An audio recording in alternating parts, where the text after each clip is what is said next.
गुडू खां गुडू वेझो वेन के बाहि लगण सबब 6 ॼणा सड़ी फोत थी विया आहिनि।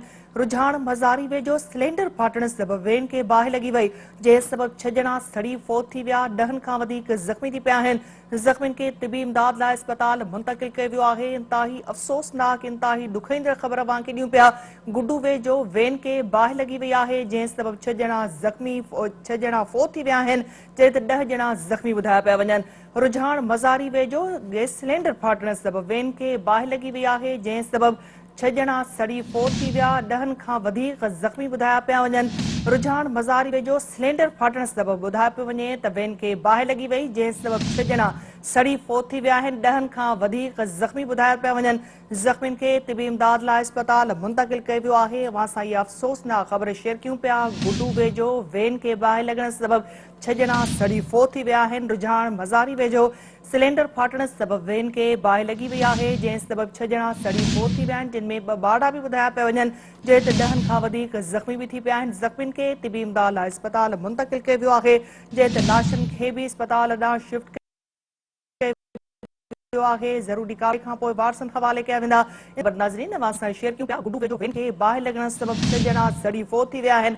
रुझान मज़ारी वेझो सिलेंडर फाटण सबब ॿुधायो पियो वञे त वेन खे बाहि लगी वई आहे, जंहिं सबब 6 ॼणा सड़ी फोत थी विया। 10 खां वधीक ज़ख़्मी बि थी पिया आहिनि।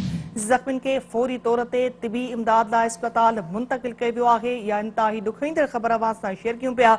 गुडू वेझो वेन खे बाहि लॻण सबब 6 ॼणा मौक़े ते ई सड़ी फोत थी विया आहिनि, जिन में मासूम ॿार बि ॿुधाया पिया वञनि।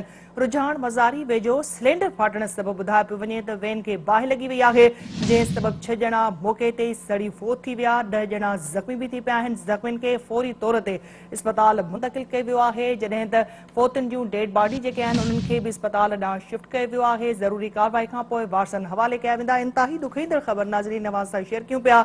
गुडू वेझो वेन खे बाहि लॻण सबब 6 ॼणा सड़ी फोत थी विया आहिनि। रुझान मज़ारी वेझो सिलेंडर फाटण सबब वेन खे बाहि लगी वई, जंहिं सबब 6 ॼणा सड़ी फोत थी विया। 10 खां वधीक ज़ख़्मी बि थी पिया आहिनि। ज़ख़्मियुनि खे इमदाद लाइ अस्पताल मुंतक़िल कयो वियो आहे। इंतहाई ॾुखईंदड़ ख़बर आहे, अवां सां शेयर कयूं पिया, अवां खे आगाही ॾियूं पिया इन अफ़सोसनाक ख़बर जे हवाले सां त गुडू वेझो वेन खे बाहि लॻण सबब 6 ॼणा मौक़े ते ई सड़ी फोत थी विया, जिन में मासूम ॿार बि ॿुधाया पिया वञनि।